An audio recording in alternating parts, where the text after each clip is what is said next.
I am Mystery, a channel where I will be discussing all things esoteric, occult, mystical, and religious. This video will be about the history of tarot cards, where and how they originated and how they have been used since. Let's begin. A tarot reading is a practice that uses a tarot deck of cards to gain insight into the past, present, or future. It's a form of cartomancy, which is the art of using divine messages to discover hidden knowledge. They formulate a question, then draw cards to interpret them for this end. Tarot cards were invented in northern Italy during the 1430s, and they were originally known as tarocchi, a game where 25 cards are given to each of the 3 players. They who deals may take one of the 3 remaining cards, exchanging them against 3 of their own, in order to better their hand. They who first reaches the previously settled number of points wins the stipulated sum, kind of similar to blackjack and other modern-day cards games.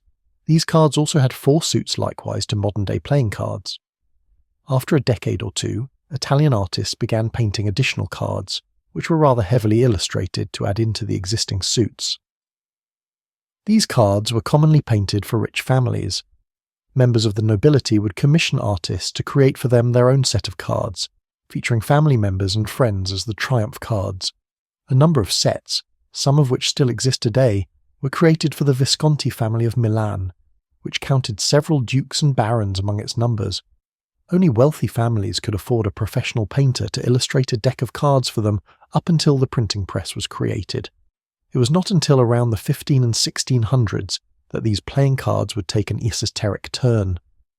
From this time period we get the Parisian tarot decks such as the Tarot of Marseille, is a standard pattern of Italian-suited tarot pack with 78 cards that was very popular in France in the 17th and 18th centuries for playing tarot card games and is still produced today.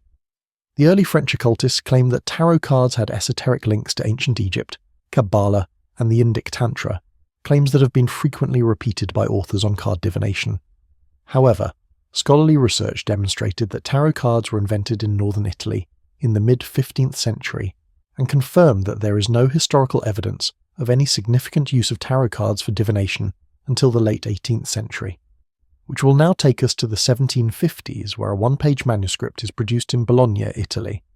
The manuscript gives divinatory meanings of 35 cards of the Tarocco Bolognese and says to separate the cards into 5 piles of 7 cards each, but doesn't say what to do with them next.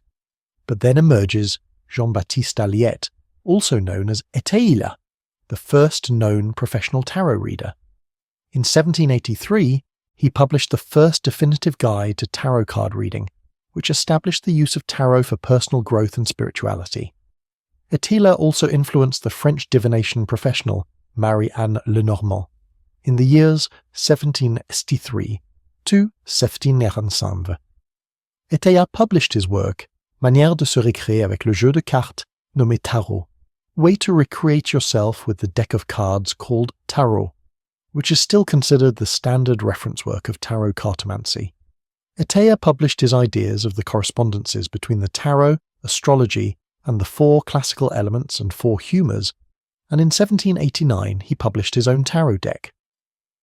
Now moving on to the 19th century, we have Eliphas Levi, 1810 to 1875, who was a French occult author and ceremonial magician.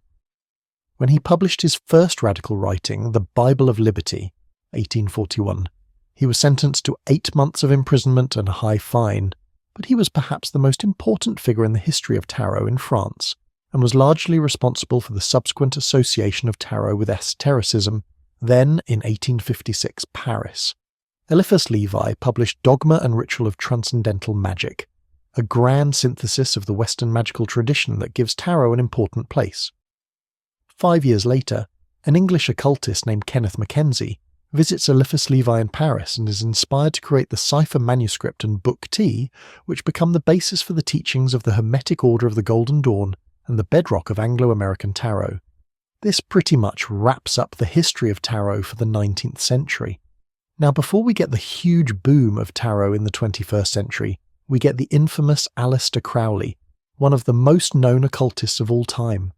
Crowley produced one of the most widely popular tarot decks, the Thoth deck. Crowley had been interested in tarot since his involvement with the Hermetic Order of the Golden Dawn. Indeed, One of the tasks of Golden Dawn membership was to create one's own tarot deck based on traditional images and magical, Kabbalistic and astrological information. This project started in 1938 and was published in 1944, but Crowley had only planned for the project to take 6 months opposed to the 6 years it actually took. The deck wasn't available until 1951 in Britain, due the lift of the witchcraft ban. 1960. Eden Gray publishes her first book on how to read tarot, The Tarot Revealed. Tarot becomes user-friendly and accessible to the general public, laying the groundwork for tarot's popularity in the late 20th century. Then we reach global mass popularization of tarot from the 1990s to today, the creation of the internet. Internet forums, websites and videos had spread the knowledge of tarot all over the world. That ends it for today's video. Subscribe to get more videos like this one in the future, and feel free to comment your thoughts below. Thank you for watching.